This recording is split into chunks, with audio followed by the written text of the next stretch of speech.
It is the year 2022, February, 1 year into a deadly pandemic. Valve is about to launch their new product called the Steam Deck.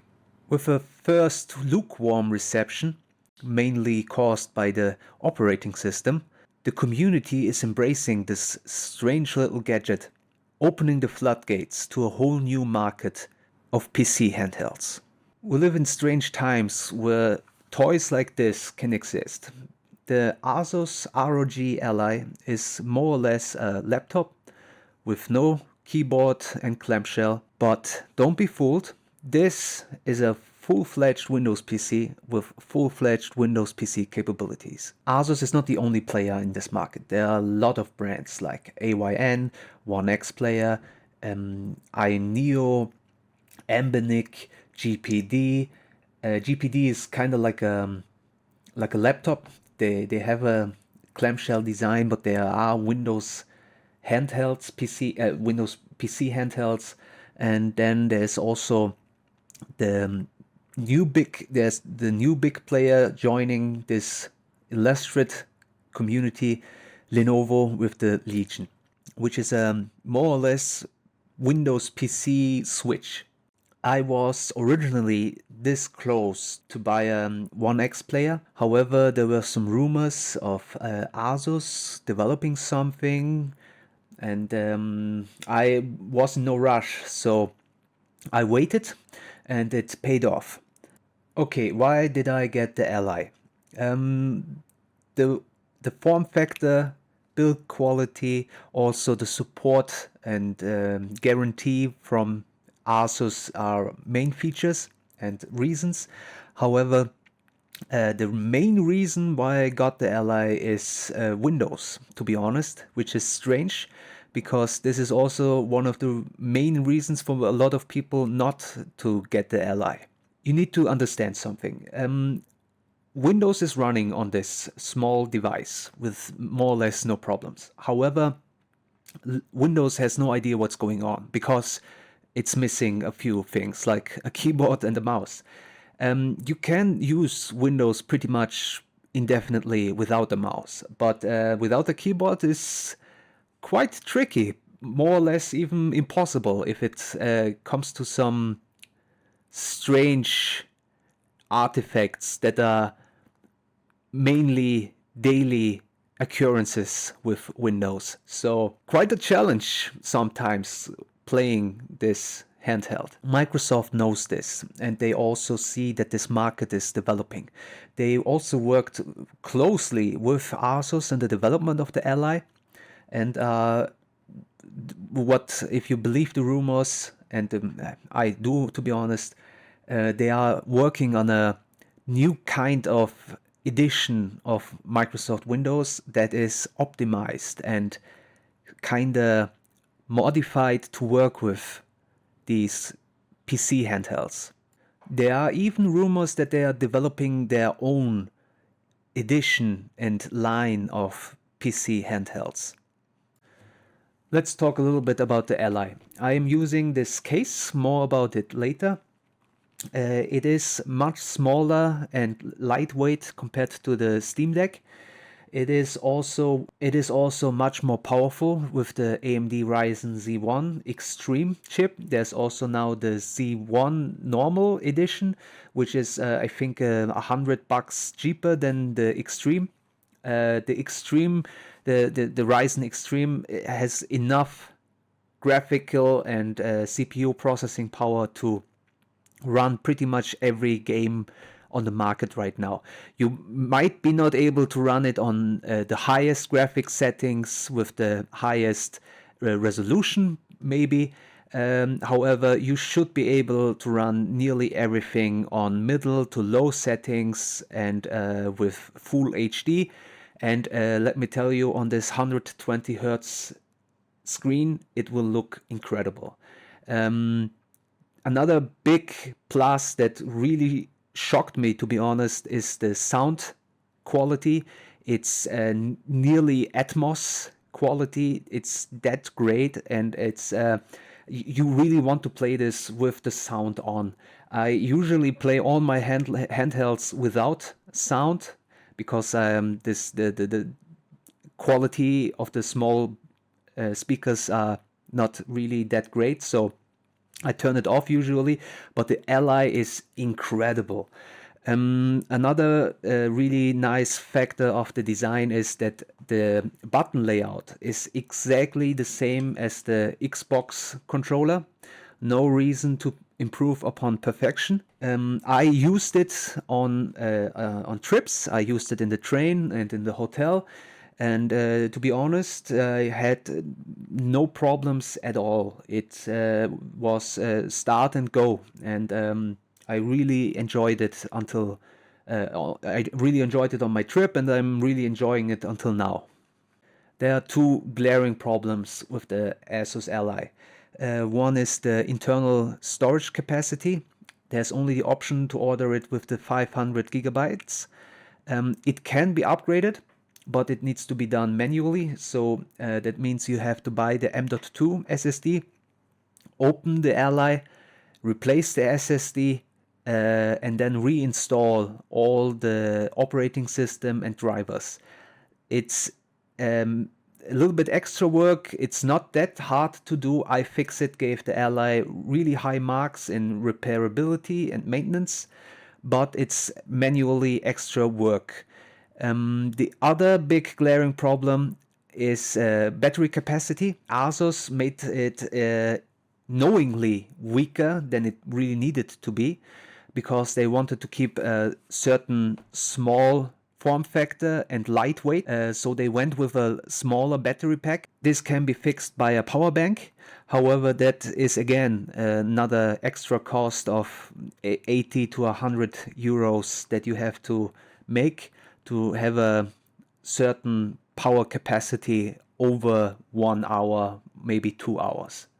I'm using a foldable keyboard with my Ally. I'm not using it all the time, but if I want to fix something or try something out, it makes your life just much easier.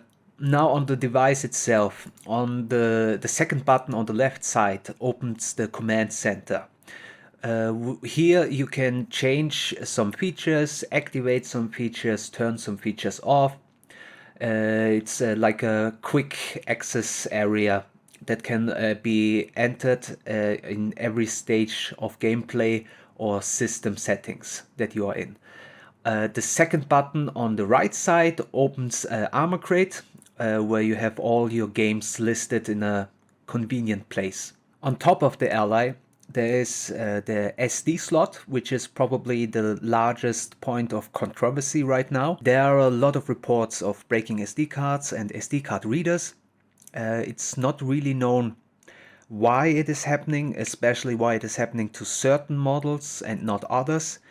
I myself had absolutely no problems with my SSD. This is the SSD that I put in day one and used quite often, reading and writing material on it.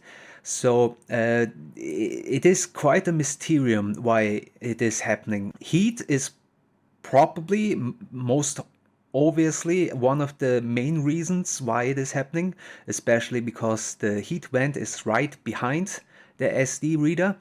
But my opinion is also that the SD card reader that was installed in the factory was faulty right from the beginning. And this should be an easy fix by changing the supplier of this SD card reader. So hopefully this will not be a problem in the future. Then we have the USB-C power connector. The Ally can charge with 65 watts, which is really fast charging for your battery. And while connected with the 65 watt charging, you can enter the turbo mode, which gives you additional power for your gaming experience. Right next to the charger is a special Asus GPU connector, which also gives you the possibility to connect external GPU to even get more power for your graphical experience. The USB-C can also be used for media, also to connect it to a monitor and go into the desktop mode, so it's not only for charging. And then at last we have the power button, which is also a fingerprint reader. The case I found on eBay. However, you can find it on Amazon and other platforms by now. It is from some really soft silicon, a little bit too soft to be honest, but it is really well fitting. There's also some transparent elements and a kickstand in the back, which is also really helpful. I'm playing some older games on my Ally. BioShock, for instance, is an incredible experience.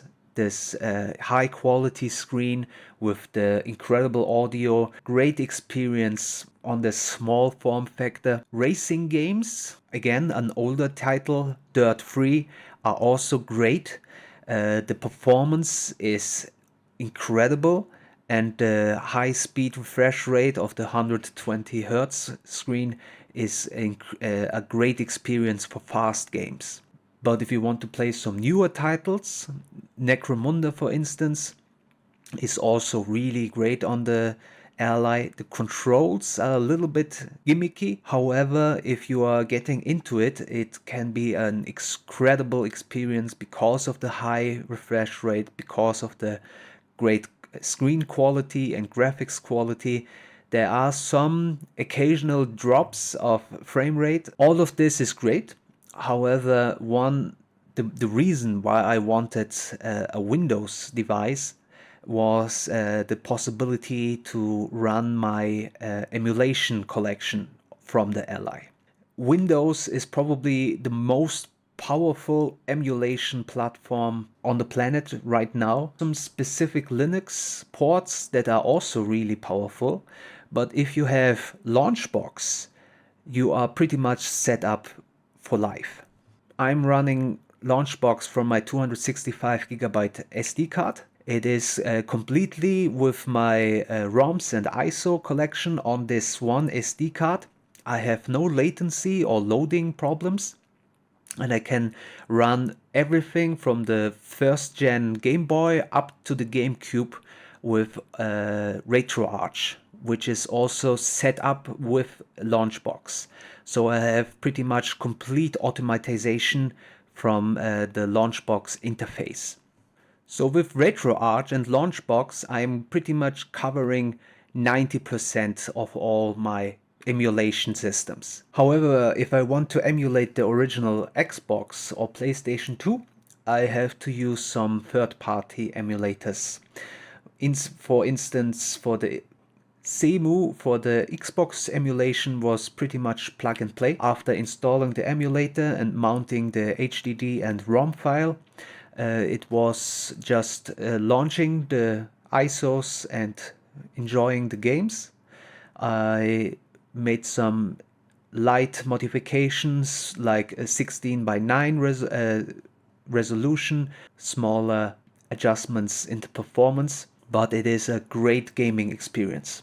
PCSX2 for the PlayStation, however, was a little bit more. It was try and error, but after putting the Direct 3D 11 settings on with default and bilinear and native PlayStation resolution, it was running like a charm. Even some of the higher performance games are running without any problems on the Ally now. So we're coming to the end of my video.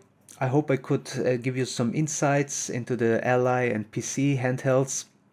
I will try to make some more videos about the Ally and PC handhelds in the future.